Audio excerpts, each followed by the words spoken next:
Spawning in the bottom right-hand corner here on King's Cove, it is the pink Zerg player Hometowncrib. And up in the top left-hand corner, still teal, still Zerg, it's Baby Barks.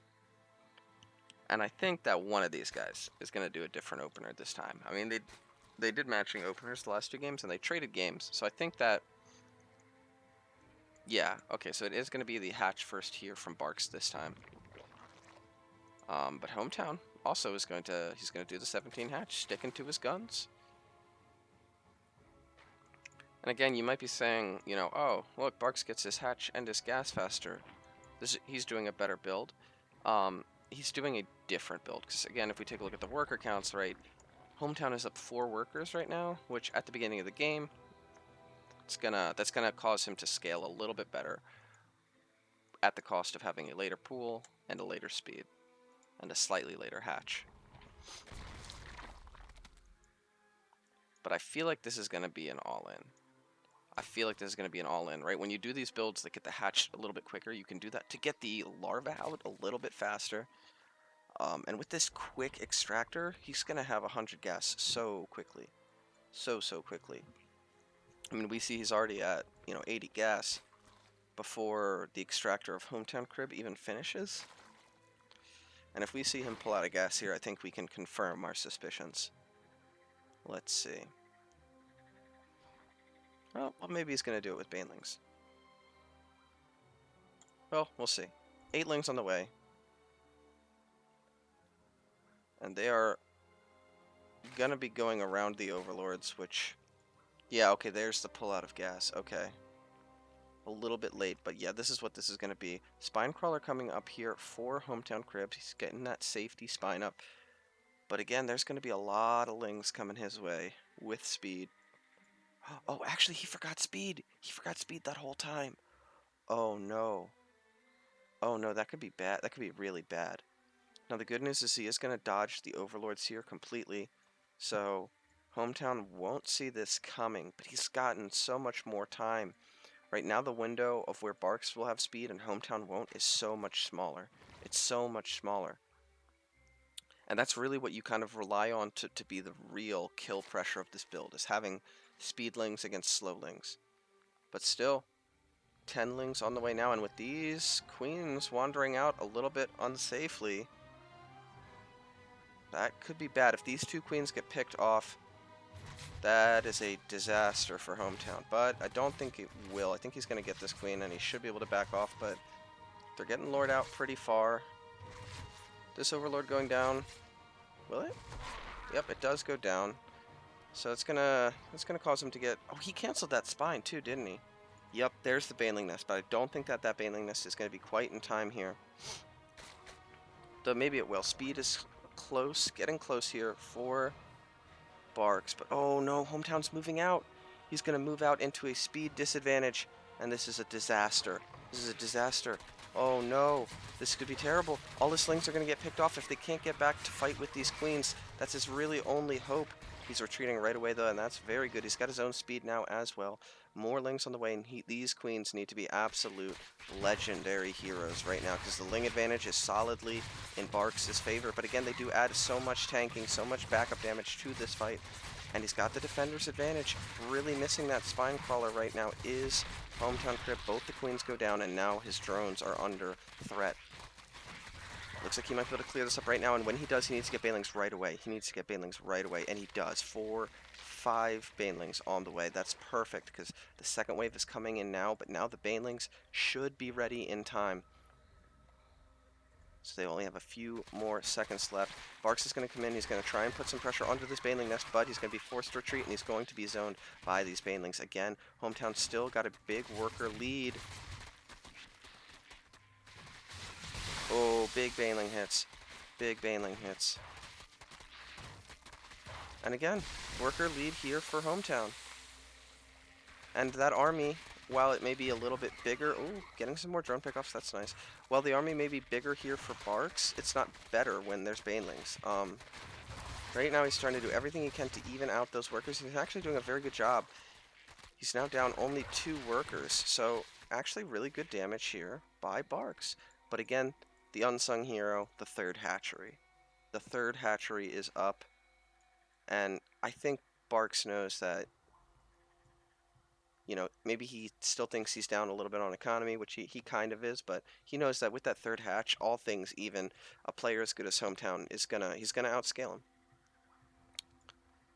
But here he's gonna try and get in on this third base, but I'm not sure he can get much done. There's a Baneling here, and as long as Hometown plays defensively and doesn't let this Baneling get sniped off, oh, even getting a great pick on a lot of Lings there. Barks is gonna go for another counterattack though. He's gonna send Lings into the natural and into the main. This is a great little split off, but there's no drones in the natural, so he's going to be completely safe. Can he save the queen?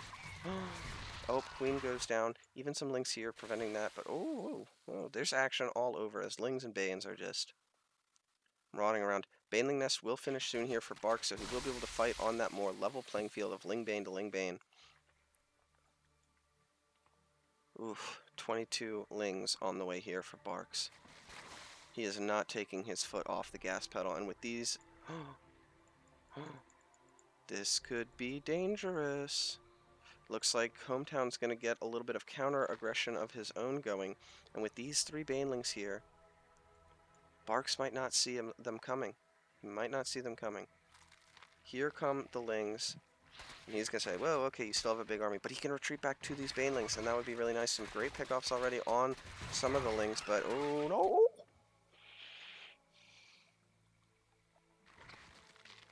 He's going to try and get a little pick off onto these Banelings, but Barks is going to micro them very well. And I think Hometown needs to back off. He's got a worker lead. He doesn't have an army lead, and he's got that extra base up. Ooh, picks off those Banelings really well. But all of his Banelings are going to go down as he dives into the main base, and he's going to try and pick off maybe some drones, maybe a queen. But Barks is going to react pretty quickly here to try and defend. One queen will go down, but again, there's more Lings heading towards his third base. And Barks is going to clean this up pretty well.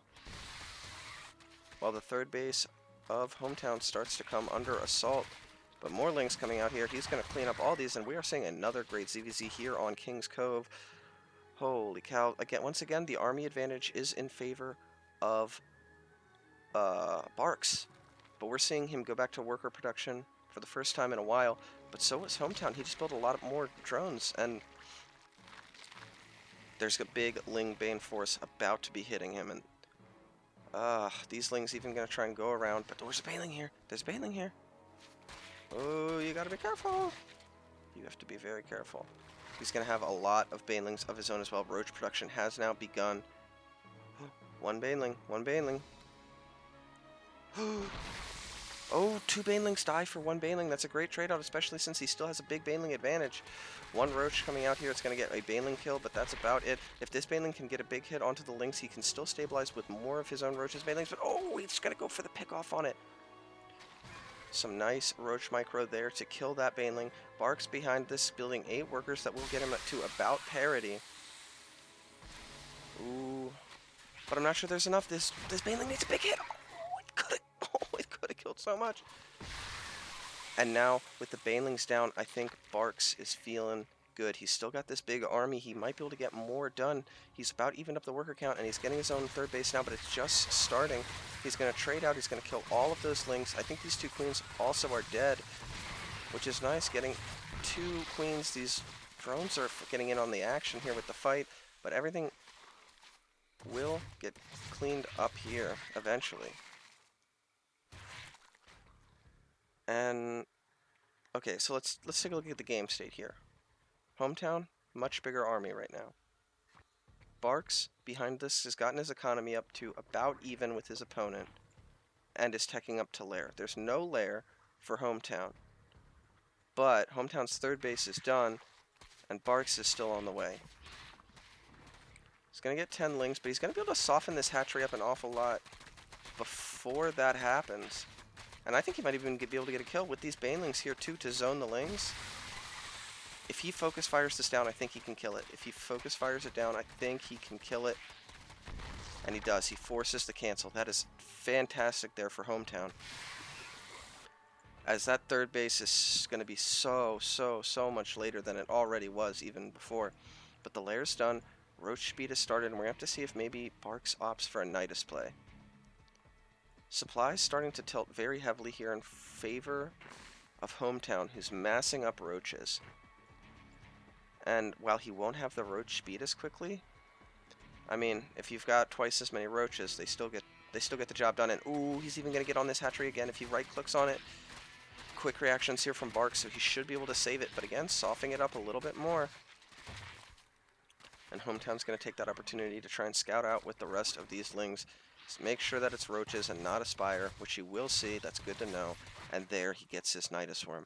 And this is going to be a very, very, very difficult hold here for Barks.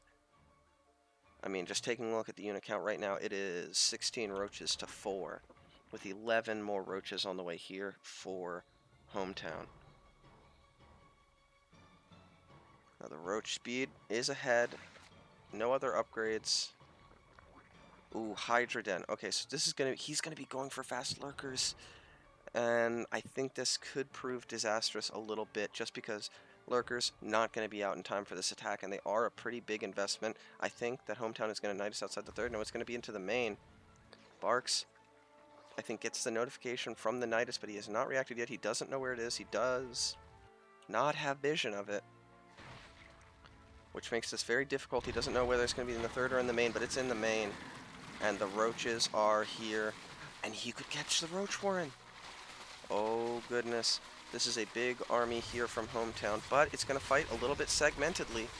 He's got to retreat back to the rest of his roaches, which he's going to do. These lings are going to try and snipe out the Nidus Worm, but they're not going to be able to.